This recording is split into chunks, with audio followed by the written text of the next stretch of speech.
Nesse bloco 2, chamamos o nosso querido Alex para continuar aquela conversa maravilhosa e leve sobre a aflição. Mas o foco dessa vez é a nossa liberdade e a relação com os sofrimentos, com as aflições. O que a nossa liberdade tem a ver com isso? O que a gente faz diante do sofrimento? Será que a gente se resigna? Ou será que muitas vezes a gente planta o nosso próprio sofrimento? É sobre isso que a gente vai conversar um pouquinho hoje.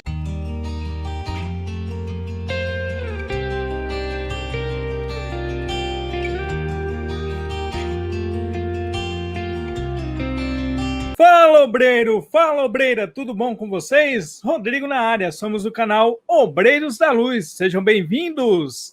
E hoje traremos um convidado muito especial, com carinho, com amor, Alex Manzonia! Opa, meus queridos, tudo bom? Satisfação estar com vocês aqui de novo. Obrigado, Jordão, obrigado, Rodrigo. Ó, tá sendo muito bom, hein? Muito divertido. Tô adorando. E com o nosso amigo Jordan Alencar, que esse aqui esqueceu de falar. Fala aí, Jordan. E aí, pessoal, tudo bem? Acontece nas melhores famílias. Espero que estejam todos muito bem cuidados e aprendendo conosco. É isso aí, gurizada, como o maior sotaque do sul, tá vendo o meu gauchês em dia? E hoje a gente vai falar sobre o tema, é a continuação do bloco anterior, então você que ainda não assistiu, pode pegar o primeiro vídeo do Papo de Obreiros, Bem-aventurados os Aflitos, bloco 1, esse é o bloco 2. E aí, Alex, sem mais delongas, quero que você já lance a braba pra gente. A gente planta nosso sofrimento, a gente não planta. E aí, o que você pensa sobre isso? Cara, a gente pode começar dizendo assim, ó. Aqueles que secam lágrimas não têm tempo de chorar. Né? A gente pode dizer que quem aprende a amar não tem tempo de sofrer. Né? Mas é lógico que a gente acaba plantando o nosso sofrimento, né? Por quê? Porque a gente ainda está aprendendo, estamos engateando devagarzinho, é muito normal. A gente dá uma errada aqui, uma errada ali, né? Mas como a gente fala, como a gente já ouviu falar há muito tempo, né? Errar é humano, né? Persistir no erro, aí cada um assuma consigo o que acha que é. Então, errar é humano, né? Errar é humano, né? Justamente porque nós estamos aprendendo através desses processos, né? Através de tudo isso. Mas você pode ver que uma das maiores dificuldades que nós temos em assumir a nossa liberdade, o tal do livre-arbítrio que Deus nos dá de uma forma saudável, é a insistência que a gente tem em transformar a nossa vida em uma eterna fila do SUS. Eu tenho que sofrer mais que todo mundo. A criatura no SUS fala, eu tô com uma dor. Diz, não, mas a minha dor é maior. Parece que a gente disputa sofrimento, né? Disputa sofrimento, fica feliz, mas vai dizer, é uma carência que a gente tem. Em vez da gente utilizar essa energia e esse potencial, porque, presta atenção. O que nós somos? Herdeiros do universo. Olha para o alto e diz, tudo é meu. Sou herdeiro do universo. E às vezes a gente se apega em coisas pequenas. Às vezes eu falo para a gurizada, presta atenção. Vocês estão evoluindo há milhares de anos até formar esse corpo físico. E agora vocês vão se apegar numa depressão porque o crush não retornou uma mensagem. Olha quanto tempo vocês estão evoluindo. Acontece. Né? E às vezes a gente deposita, sabe o que acontece? Nós pegamos a nossa liberdade e depositamos na mão do outro e dizemos para o outro dizer o que a gente tem que fazer. Depositamos na mão de todo mundo, seja do palestrante espírita, seja do facilitador de grupo, seja do amigo, e a gente acaba fazendo o quê? Não assumindo a responsabilidade pelos nossos erros. E isso é muito normal. Quer ver? Aí a esposa ou a namorada se arruma bonita, quer sair com o cara, compra um vestido bonito, né? Aquele cabelo bem arrumado e se olha no espelho. Como eu tô bonita.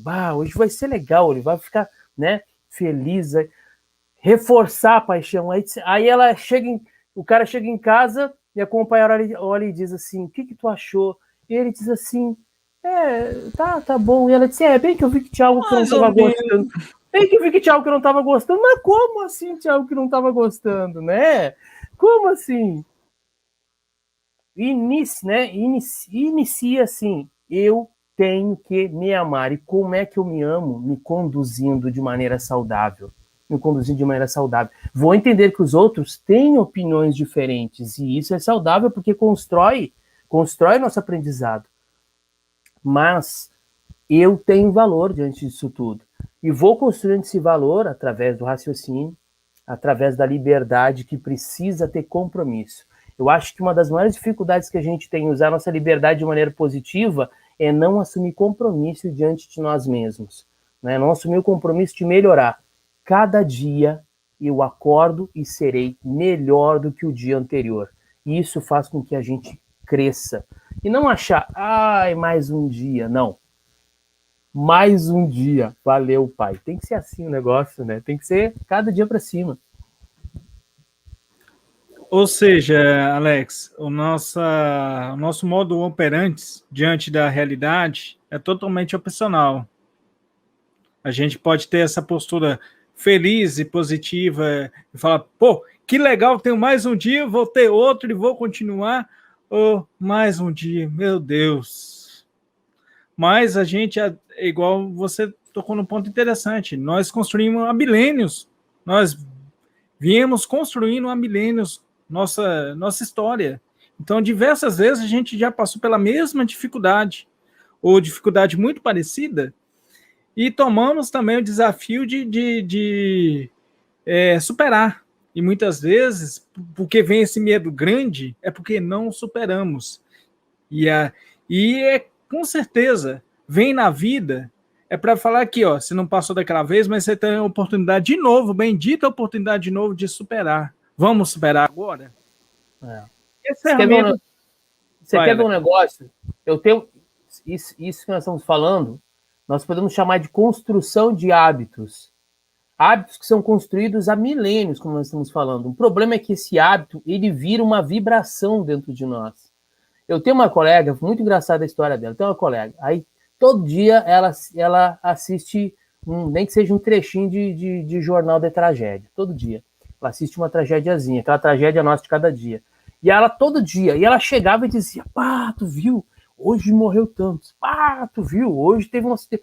E eu disse, fulana, não, isso tá te fazendo mal, tu chega impressionada, tu é cardíaca, tu é diabética, tu é hipertensa, não assiste isso aí, pelo amor de Deus. E ela, não, tá me fazendo mal, tá fazendo mal. E ela não assistiu. Tu acredita que o dia que ela não assistiu, chegaram nela e disseram, fulana, tu não sabe quem morreu. Ou seja... Raimundo Nonato. Ou seja, nós criamos um hábito. O hábito se transformou numa vibração, se transformou num movimento interno. Então agora, construir hábitos novos de enxergar a vida de um outro jeito, para que a gente transforme o sofrimento em aprendizado. E aí comece a crescer. Não é? Não sei o que vocês acham. Pois é, bicho. Como diz a canção, né? O que eu faço com essa tal liberdade, né? O que eu vou fazer com essa tal liberdade? Na hora que a gente fala de liberdade, eu lembro dessa música.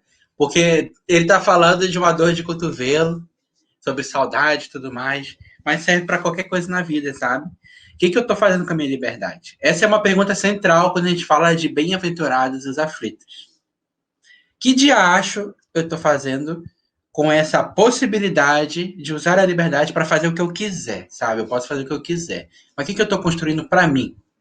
O que eu estou me afinizando? O que eu estou plantando para colher depois? Porque me parece, a gente falou bastante no último bloco sobre rebeldia, e parece que o nosso orgulho ele é tamanho no ponto de que a gente tem que ter o melhor dos dois mundos. E o que significa isso? Significa eu fazer as minhas escolhas sem assumir consequências. Eu vou comer que nem doido e não vou ter doença por causa disso. Sabe? Eu vou entrar em inúmeras relações sexuais que nem doido e não ter consequências físicas ou espirituais disso. E é uma reflexão importante, porque a nossa visão limitada sobre a liberdade, que a doutrina espírita ela nos convoca a pensar de uma maneira diferente, Essa visão de liberdade limitada é como se a gente quisesse ter o melhor dos dois mundos e a banda não toca desse jeito, sabe? Então, o que eu vou fazer com essa tal liberdade? Eu vou usar para construir aquilo que me faz bem ou não?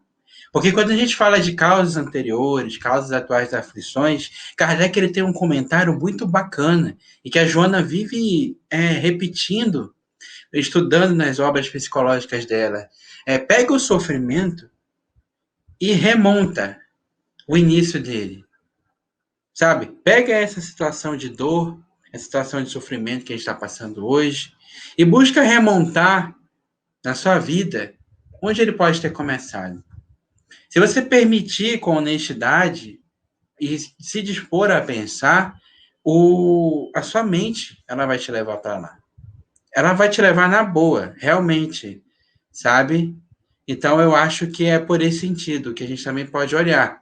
Então, mesmo que eu não encontre nada nessa vida, há de haver alguma coisa na outra, porque Deus é justo, como a gente conversou. Mas a grande questão é que o passado já passou, o que eu tenho é agora. Porque o futuro ele vai ser consequência do agora. O que eu vou fazer com a minha liberdade? Qual que é o meu maior valor na vida? Eu acho que é isso. O que tem mais valor na minha vida? E como eu vou usar a liberdade para criar essa energia? Lembrando que a liberdade não é liberdade absoluta, né? O livre-arbítrio não é absoluto. Segundo, lá no Livro dos Espíritos, liberdade ou livre-arbítrio absoluto é para espírito que tem evolução total, espírito perfeito. Exemplo, Jesus. Mas por que o espírito perfeito tem a liberdade total ou livre-arbítrio total? É porque justamente já compreende todas as leis de Deus e da natureza que vai rever a melhor maneira de prosseguir com sua liberdade, desde que não agrida a liberdade do outro, desde que não fira as leis de Deus. Por isso que esse ser perfeito, como Jesus, ele vai gerir o seu livre-arbítrio da melhor maneira que for possível mesmo, da melhor maneira. Então, eu creio assim que está muito atrelado à nossa evolução atual, não é desculpismo, mas é uma realidade. Mas de acordo com o que formos evoluindo, a gente também vai aprendendo, vai amadurecendo por sermos mais maduros, vamos usando da melhor forma possível. Isso aí se a gente olhar em tudo na vida, né? Aquela velha frase, se eu soubesse hoje que eu... Se eu soubesse ontem o que eu sei hoje, eu agiria de outra maneira. E isso acontece bastante na nossa vida. A gente começa a refletir. Quanto mais os cabelos aparecendo branco, aliás, não precisa deixar aparecer branco para começar a refletir. A gente pode começar hoje, começar agora exatamente, porque às vezes pode ser hoje o nosso melhor momento de refletir, ou o nosso único momento aqui na Terra, porque daqui a pouco pode dar um piripaque aqui, e já me vejo desdobrado em outro plano. E aí, como vai prosseguir? Esse tema também a gente falou no outro vídeo, o outro merchan, de morri, e agora? Como é que a gente vai fazer? O que vamos fazer? Então, tem também no canal, no nosso Papo de Obreiro, tá lá bastante legal, bem curtinho, e acho que vocês vão gostar. Isso também faz parte do ser humano perguntar-se, faz parte da filosofia, a filosofada, né? É outro quadro, mas se encaixa aqui. Então, vocês concordam que a partir da gente for lidando melhor com o nosso livre-arbítrio, né? E tá aí trabalhando e evoluindo e vivendo, a gente vai criando essa relação de culpa e responsabilidade. Como é que funciona isso? Existe culpa? Se existe culpa, somos responsáveis? E se é legal nos sentirmos culpados, como é que a gente pode agir? Não é para se sentir culpado ou responsável? Como podemos lidar com essas... Porque acontece, muitas vezes a gente erra, a gente sabe que errou, a gente sabe que pisou na bola, e fica aquele negócio martelando, mas aí a gente não, na minha opinião, a gente não sai do lugar. Mas como a gente pode reagir a isso? Ou agir, né? Melhor do que reagir.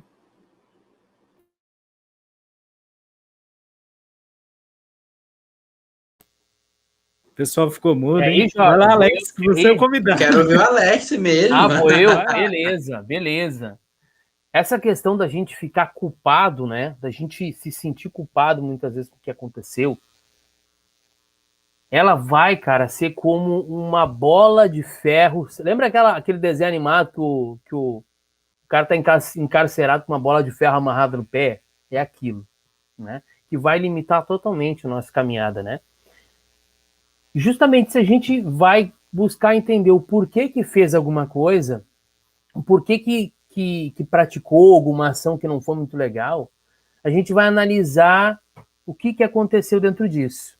É claro, aí a pessoa vai saber se ela está reincidindo no erro, se ela está insistindo em um erro, né? Ou se ela está realmente aconteceu porque ela não sabia. Eu não sabia como é que funcionava isso.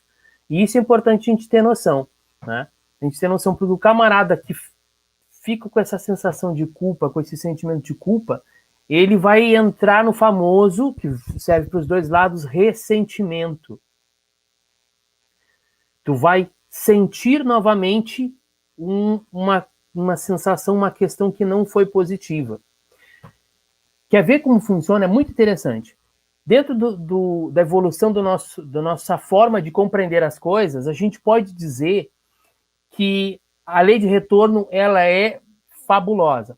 Por exemplo, o camarada que não tem uma compreensão muito boa, ou o camarada assim que não é muito dado a reflexões espiritualistas, o camarada que não é muito dado a melhorar-se como ser para conviver com o outro.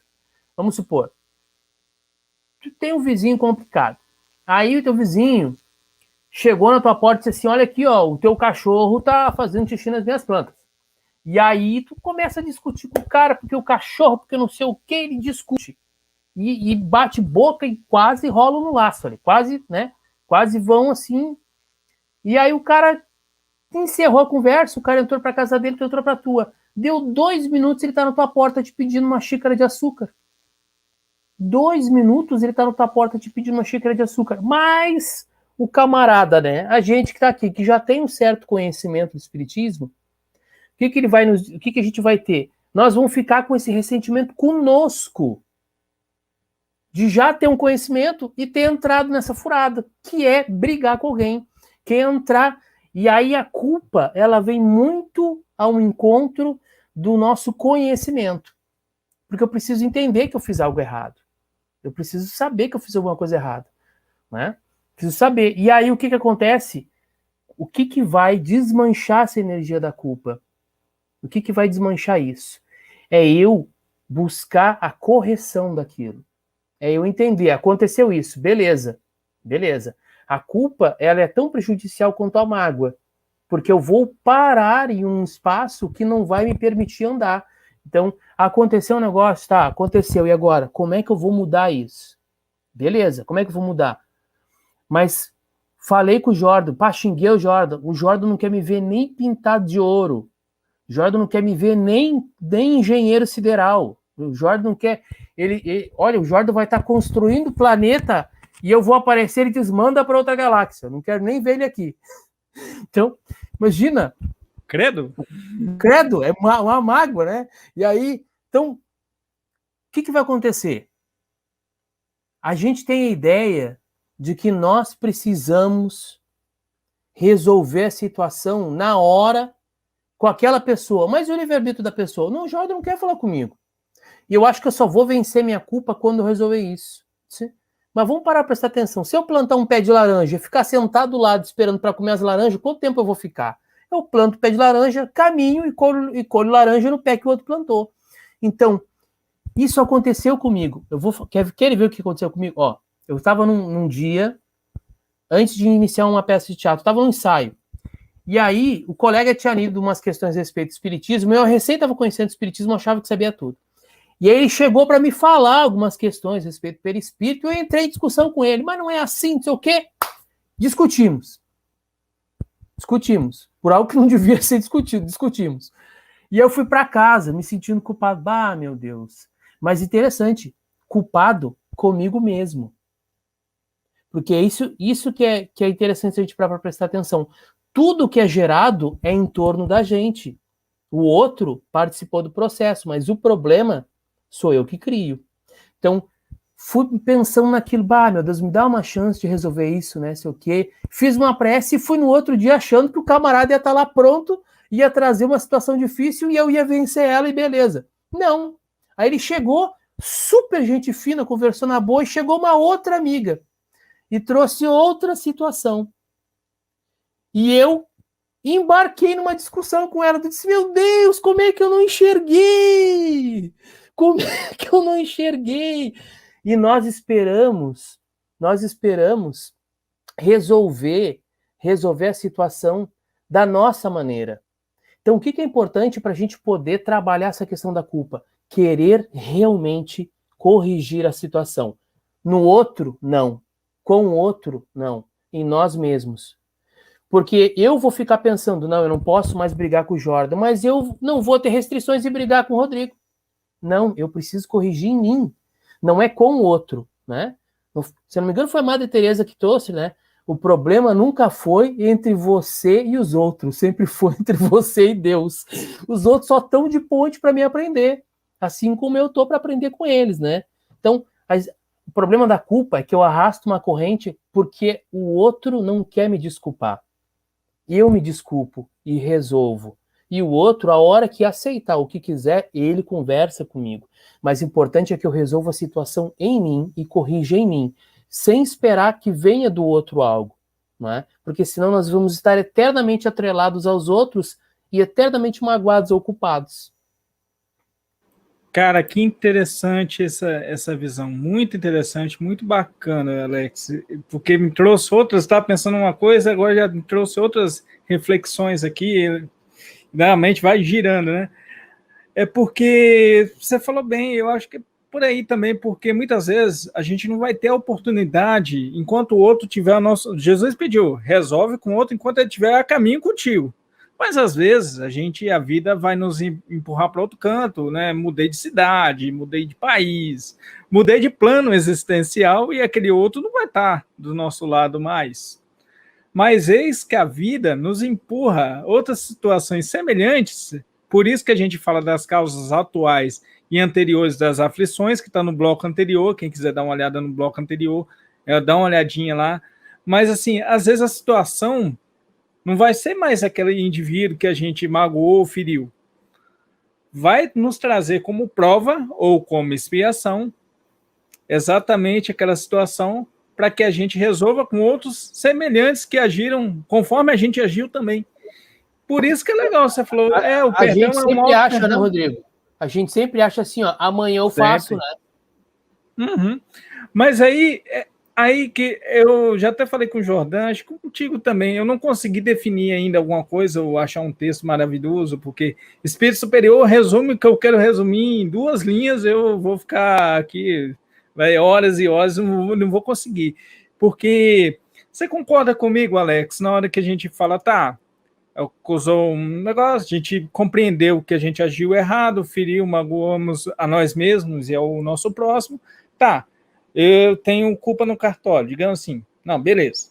Mas aí, você falou que é importante também não ficar paralisado na culpa, né? É importante a gente tentar agir e solucionar. Mas aí você concorda comigo que a gente, ao compreender que a gente pisou na bola, não gera uma questão não de culpa, mas de responsabilidade? Então, você acha que, na sua opinião, do Jordan também, você acha que a gente pode trocar a palavra culpa pela palavra responsabilidade a partir de quando? Vocês acham que pode ser trocado? E se pode, a partir de quando? Fica aí para vocês dois. Quer começar aí, Jordan? Claro. Então, eu parto muito do princípio de que a culpa é o processo inicial e que, dependendo de como a gente lida com ela, ela se estende ou não no nosso íntimo, na nossa mente.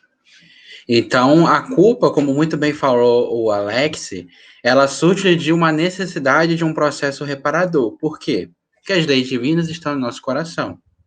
A partir do momento que a gente fere elas, machucando a si mesmo, machucando aos outros e por aí vai, surge um certo desequilíbrio a depender do tipo de erro e do grau que a gente cometeu. E é desse desequilíbrio, o nosso inconsciente vai cobrar da gente uma forma de reparação. E aí a gente entra em outras tantas discussões que a gente pode aprofundar depois. Mas o que eu quero trazer para a gente é o seguinte, que a partir do momento em que a culpa se instala, a gente tem que entender que, ok, tá tudo bem. É um mantra que eu tenho para mim, que é, tá tudo bem se sentir ansioso, tá tudo bem se sentir culpado, tá tudo bem sentir que tá errado, e por aí vai. O que não tá tudo bem é remoer isso. Então, a responsabilidade, ela surge a partir de uma decisão consciente do espírito em começar a compreender que tá tudo bem errar. Eu não sou Jesus. Eu não sou perfeito. Então, a diferenciação entre culpa e responsabilidade, para mim, é desse sentido. A culpa, ela é sadia quando? Quando está no primeiro momento. Porque a culpa é a consciência de, putz, eu errei. E dessa culpa tem que vir o arrependimento. Não quero mais errar desse jeito. E vou seguir. Então, a responsabilidade, ela é quando a gente pega essa culpa e diz o seguinte, tudo bem, agora eu vou fazer diferente. Como o Alex falou, ele ficou se culpando, ele foi no outro dia e pronto, tinha se resolvido com o companheiro, mas brigou com a outra pessoa. Quantas vezes nós, na nossa vida, não falamos, não vou fazer mais isso. Aí em situações aí que faz. Faz, exato. E se sente culpado. E a culpa gera ansiedade. E a gente quer fugir da ansiedade, cai em outros problemas que geram mais culpa, e assim por diante. Para quebrar esse ciclo vicioso, e principalmente como a própria Joana ela traz nas suas obras, quando aborda a culpa, é ter a consciência de que eu tenho que me perdoar. A palavra-chave é o perdão. Perdão por quê? Porque eu sou limitado. Porque eu sou imperfeito.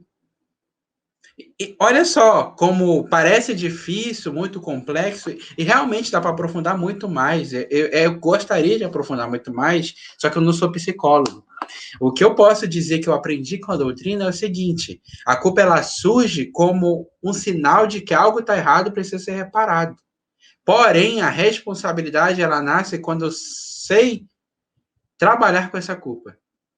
E trabalhando com essa culpa, eu consigo seguir a minha vida compreendendo que eu errei, tá tudo bem, e que eu posso ser diferente.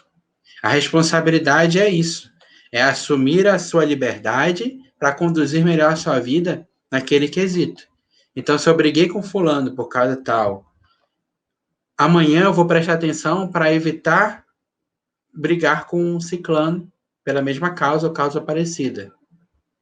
E se eu brigar, que pelo menos eu tenha uma consciência maior do que a outra vez. Putz, eu errei sabendo que eu errei. Porque é um processo pedagógico. Às vezes eu erro e não sei que errei. Aí, em determinado momento do processo evolutivo, surge a culpa. Porque é o despertar da consciência. E esse despertar da consciência, eu vou continuar errando. Só que, continuando errando, sabendo que está errado, já é um primeiro passo. Aí vem o esforço para poder não errar mais.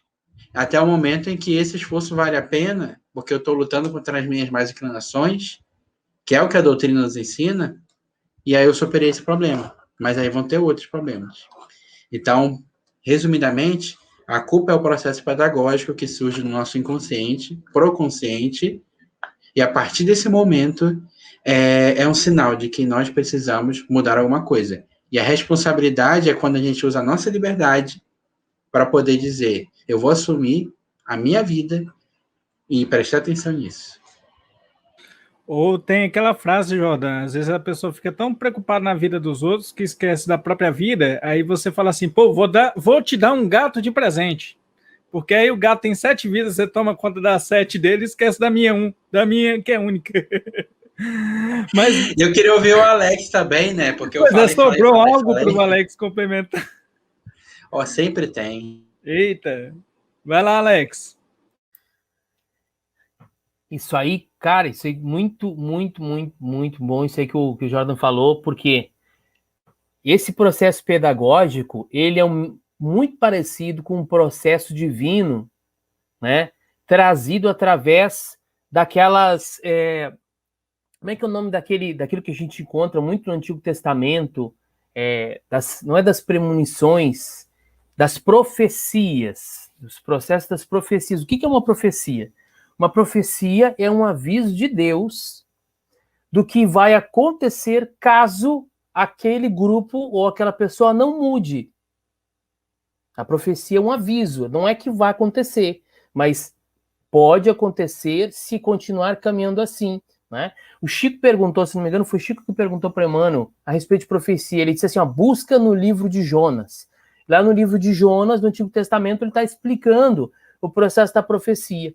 Que Deus vem e vai dando dicas, vai dizendo, olha, está acontecendo isso, está acontecendo isso.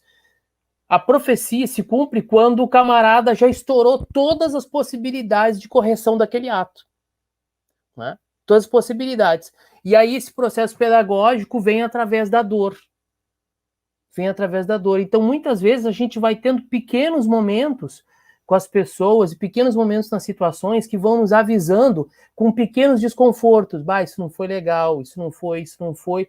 Até que aquilo chega numa máxima que alguém estoura conosco ou que acontece algo que nós realmente causamos de uma maneira complicada ou com agressividade ou muito incômoda para alguém e em geral,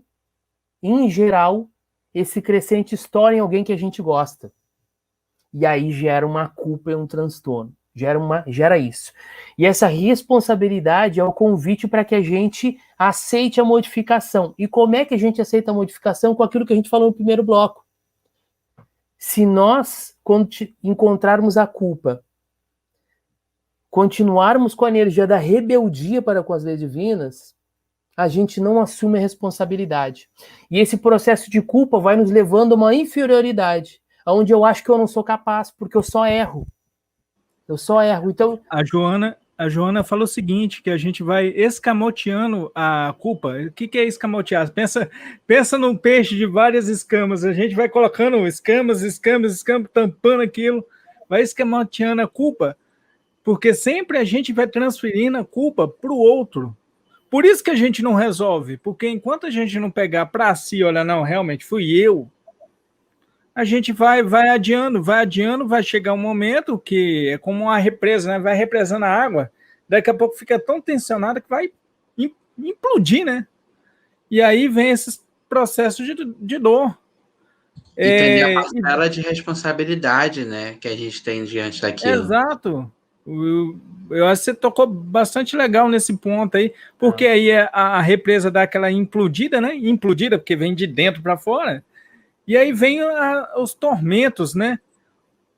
Os tormentos voluntários, que tá lá no Evangelho, lá no capítulo 5, né? Os tormentos voluntários. Exatamente. Tu quer ver um exemplo bem material de como isso chega para nós e nos causa um tormento, nos gera uma sensação de fracasso, de frustração, com o que a gente deixou de fazer e acaba gerando a culpa, até que a gente assuma a responsabilidade, né? A minha companheira, ela trabalha num hospital. E aí, agora, antes da pandemia, né? Ela trabalha Isso é uma coisa interessante.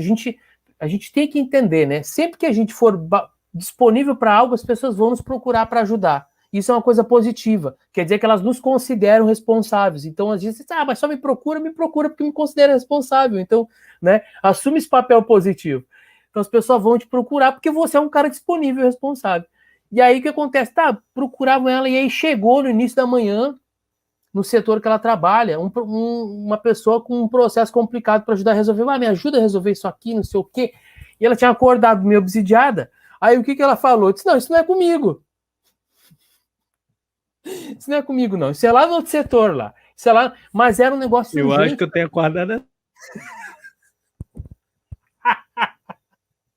É só, desculpa, mas é só meio obsediado, porque se fosse inteiro, aí que tava lascado. E aí... Corta. Deixa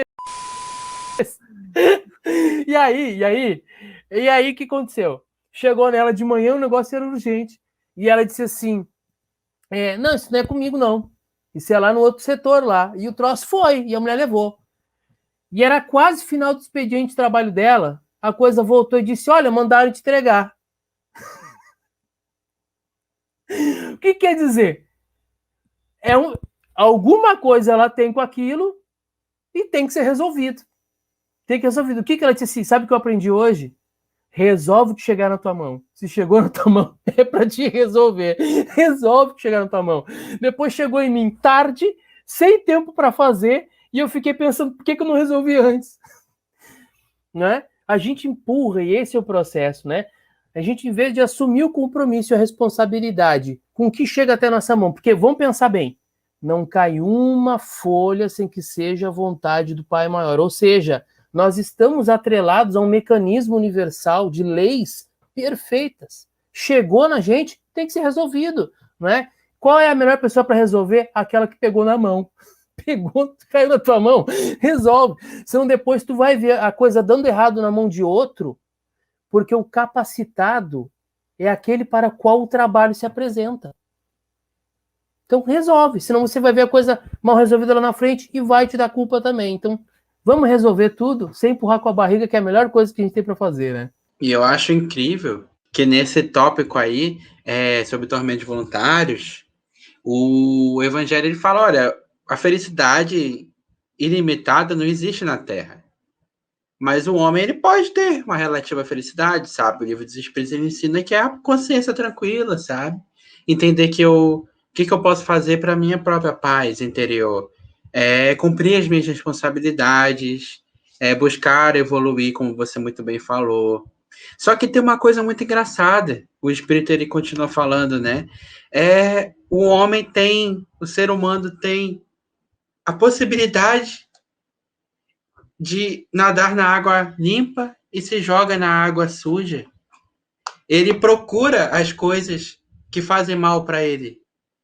Ele fala num tom, eu acho assim um pouco curioso a forma como ele fala, mas como se ele estivesse espantado, olhando de fora pra gente, sabe? Ah, vocês querem ser felizes, mas procuram nas coisas perecíveis, na satisfação do egoísmo, do orgulho. Procuram naquilo que não vai satisfazer completamente o que vocês querem, podendo procurar de outro jeito. Então, esse exemplo que o Alex trouxe, engraçadíssimo, parece até que é piada, mas não, é a vida. A vida é assim. Poxa, quantas vezes a gente, tem que ter como um pouco ela, de não alegria poderia... na vida, né? Um pouco de Pois comédia também. Quantas vezes, assim, na vida, como a nossa querida colega aí, não tem a chance de resolver as coisas logo, mas empurra e essas coisas voltam mais fortes. Mais do que isso, não tem a consciência de que dá para, poxa, em vez de escolher aquilo que é perecível, por exemplo, colocar na vida material a minha felicidade, buscar aquilo que me enriquece a inteligência, a alma, sabe? Enriquece o coração, a inteligência, me enriquece enquanto espírito. Então é importante lembrar que essa questão é voluntário porque muitos dos tormentos que a gente reclama, a gente plantou lá na frente, lá atrás e vai colher lá na frente, porque a gente foi imprudente, negligente, com nosso coração, com nossa responsabilidade diante de nós mesmos. Muito bacana esse pensamento, Jordan. E até trouxe para longe, né? Para aqui, para a tela principal, digamos assim, que vergonha, bicho. Mas vamos lá. Mas é bastante importante porque, mesmo assim, mesmo acontecendo isso tudo, Jesus nos fala o seguinte, que a gente é o sal da terra, que vós sois deuses. Jesus põe a gente lá em cima, porque o sal na época dele era mais caro do que ouro, para você ter ideia. Então, ele fala que a gente é o trem mais, igual o mineiro, o trem mais valioso da terra, só. E nesse sentido que Jesus, mesmo sabendo que toda a dificuldade que a gente tem, Jesus nos coloca lá em cima, porque ele vê lá na frente o nosso potencial. Ele acredita em nós, basta a gente acreditar em nós mesmos, porque a gente vai chegar lá, com certeza, a gente vai superar. Embora está difícil hoje, mas vai estar menos difícil amanhã, digamos assim, desde que a gente prossiga buscando, né? Que buscai e achareis, bater na porta e ela vos abrirá. E é nesse sentido que Jesus nos traz, e que vamos falar agora no bloco 3, o amor como transformação. O que é o amor? Como o amor, da forma que Jesus nos traz, pode nos ajudar na nossa evolução e nos autotransformar. É isso que a gente vai trazer no terceiro bloco. Fique com a gente, permaneça, comente aí qualquer dúvida que ficou nesse bloco, comente, vamos trocar ideia, compartilhe essa live, essa gravação, melhor dizendo, com seu amigo, com sua amiga, com aquele que você acha que possa se interessar pelo assunto. Vamos espalhar essa luz, conto com vocês. Então, é isso aí, né, galera? Isso aí. Vai lá, pega um cafezinho, ó, e volta, tem mais. Exatamente. A gente sabe que tá meio longo, mas vale a pena. Veja no seu tempo e vem com a gente. Fique com a gente. Vamos para o terceiro bloco.